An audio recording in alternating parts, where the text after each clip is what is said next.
variable භාවිත කරන්නේ කොයි විදියටද කියලා බලමු.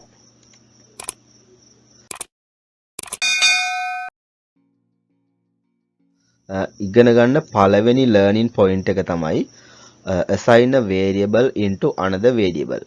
එක variable එකක් තවත් variable එකට ඇතුළත් කරන්නේ කොහොමද කියන එක තමයි මෙතනදී ඔන්න අධ්‍යයනය කරන්නේ. උදාහරණයක් විදිහට අපි හිතමු A කියන variable එකක් තියෙනවා, තව B කියන variable එකක් තියෙනවා. අපිට දැන් අවශ්‍යයි මෙන්න මේ B කියන variable එක A කියන variable එක තුලට ඇතුළත් කරගන්න. එන්නේ මේ ක්‍රියාව සිද්ධ කරගන්න. ඒක අපිට කරන්න පුළුවන් මෙන්න මේ assignment operator එක හරහා. මේක පටලවා ගන්න එපා ගණිතයේ තියෙන සමාන කිරීමත් එක්ක. මෙතනදී ප්‍රෝග්‍රෑම් වලදී මේ සමාන ලකුණ මගින් අදහස් වෙන්නේ assign කිරීමක් නැත්නම් තවත් මෙන්න මේ තවත් variable එකකට ඇතුළත් කිරීමක් තමයි මෙතනදී අදහස් වෙන්නේ. ඒක ඔන්න පැහැදිලි මෙන්න මේ animation එකෙන් දැන් බලන්න කලින් මෙතන තිබ්බ A කියන variable එකට මෙතන තිබ්බ B කියන variable එක ඇතුළත් වෙලා තියෙන්නේ. ඔය වගේ දෙයක් තමයි assign වීමකදී වෙන්නේ.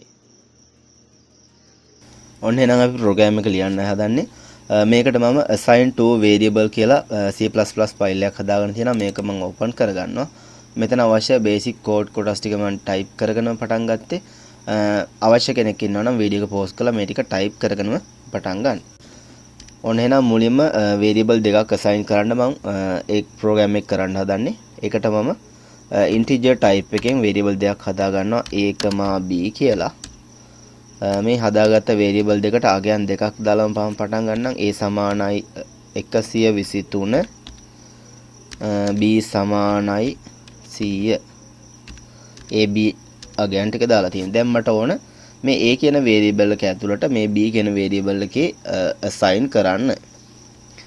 හරි ඒකට මම assign වෙන්න කලින් මේ AB වල මොනවද තියෙන්නේ කියලා බලා ගන්න ඕන නිසා මෙතනදී console out එකක් ගන්නවා cout before A වලගේ මෙතනදී මම print කරගන්නම්. මෙතනට A දානවා. ඊට පස්සේ end line manipulate එක ඒ වගේම තමයි B ගියාගියත් බලා ගන්න ඕන. ඒ නිසා මම මෙතන before B කියලා දාලා මෙතනට B දානවා. දැන් ඔන්න ඊට පස්සේ assign කිරීම කරන්න හදන්නේ. මට ඕන A වලට assign කරන්න B කියන variable එක. ඔන්න assign කිරීම කරා. එහෙනම් මෙතනදී වෙන්න ඕන දේ තමයි මේ B කියන variable එකේ ආගේ A කියන variable එකට වැටෙන්න ඕන. එහෙනම් A කියන variable එකේ 123 නෙමෙයි A කියන එක A කියන variable එකට B දැම්මහම 100 කියන එක එන්න ඕනේ. එහෙනම් බලමු. මෙතනදිත් ඔන්න ඒක බලා ගන්න cout එක මම type කරනවා. cout after A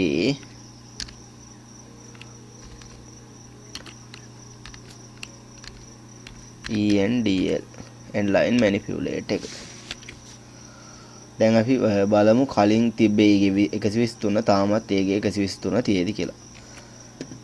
මේක control S press කරලා save කරගන්න. ඊට පස්සේ cmd එක open කරගන්න.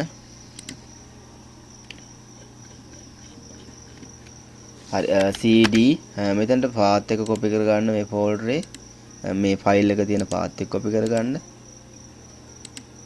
මෙතන paste කරන්න path එක. හරි ඊට පස්සේ compile කිරීමට අදාළ code එක G++ tab key එක press කරන්න. ආයෙත් tab key එක press කළා. මෙතනදී exe කියලා type කරා.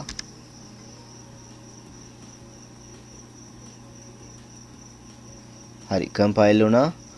ඊට පස්සේ run කරන්න tab key එක දෙපාරක් press කරන්න. එතකොට ඔන්න exe එක ගන්න පුළුවන්. ඊට පස්සේ enter කරන්න. හරි before A වලගේ ඔන්න එහෙනම් බලන්න 123 කියලා තියෙන්නේ. before B වලගේ 100 කියලා තියෙන්නේ. after A assign කිරීම කරාට පස්සේ A වලගේ 100 බවට පත් වෙලා.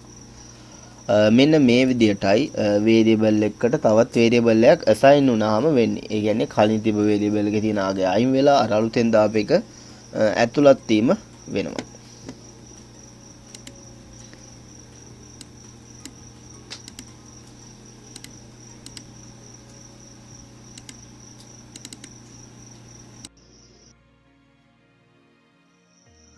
වේරියබල් එකකට තවත් වේරියබල් එකක් ඇතුළත් කරන්නේ කොහොමද කියන එක ගැන කෝඩින් එකෙන් තේරුම් ගන්න ඇති.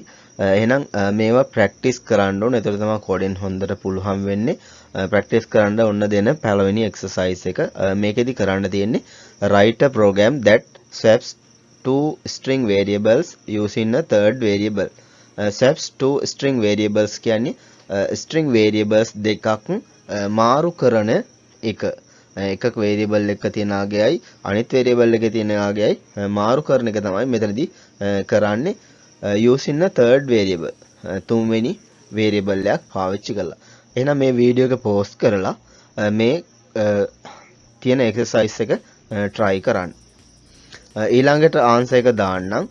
බැරිම කෙනෙක් ඉන්නවා නම් ඒ ආන්සර් එක බලා ගන්න. මේකයි ආන්සර් එක වෙන්නේ. මෙතනදී බලන්න city 1 කියලා ඒකට අනුරාධපුර කියන එක assign කරලා තියෙනවා. city 2 කියන variable එකට කොලම්බෝ කියන එක assign කරලා තියෙනවා. දැන් අපිට මේ දෙක මාරු කර ගැනීමයි සිද්ධ කරන්න ඕන. ඒකට ඕන එහෙනම් අතර වෙන්න ඕන දේ තමයි city 1 කියන එකට කොලම්බෝ කියන එක එන්න ඕන. city 2 කියන එකට අනුරාධපුර කියන එක එන්න ඕන. මේකට ඕන එහෙනම් cout එකක් මුලින් දාලා තියෙනවා before swapping. swap වීමට පෙර city 1 කියන variable එකේ මොකද්ද තියෙන කියලා display කරනවා. city 2 කියන එකේ මොකද්ද තියෙන කියලා display කරනවා. ඊළඟට temporary variable එකක් හදාගන්න තියෙනවා. తాවකාලික variable එකක් temp city කියලා. ඒකට අපි city 1 කියන variable එකේ තියෙන ආගය දාගන්නවා. ඒ කියන්නේ අනුරාධපුර කියන එක මොන්න temporary variable එකට දාගන්නවා. දැන් එහෙනම් temporary variable එකේ තියෙන්නේ temp city කියන variable එකේ තියෙන්නේ city 1 කියන එකේ value එක නැත්තම් අනුරාධපුර කියන string එක. ඊට පස්සේ කරන්නේ city 1. මෙන්න මේ අනුරාධපුර කියලා කලින් තිබ්බ variable එකේ variable එකට city 2 කියන එක. ඒ කියන්නේ කොලම්බෝ කියන එක ඔන්න assign කරනවා. එහෙනම් දැන් city 1 වල තියෙන්නේ අනුරාධපුර නෙමෙයි කොලම්බෝ කියන එක. city 1 වල තියෙන්නේ අනුරාධපුර නෙමෙයි කොලම්බෝ කියන එක. මොකද ඒකට හේතුව තමයි මෙතනදී city 2 කියන variable එක city 1 වලට දානවා. city 2 කියන variable එක city 1 වලට දානවා. ඒ කියන්නේ මෙන්න මේ city 2 කියන එකේ තියෙන කොලම්බෝ කියන එක city 1 වලට දානවා. එහෙනම් දැන් එහෙනම් තියෙන්නේ city 1 කියන variable එකේ තියෙන්නේ කොලම්බෝ කියන එක.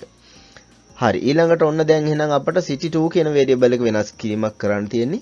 city 2 කියන variable එකට අපි ඇතුළත් කරගන්නවා අර temporary variable එකේ නැත්තම් temp city කියන variable එකේ තියෙන එක. temp city කියන එකේ තියෙන්නේ අපි දන්නවා අනුරාධපුර.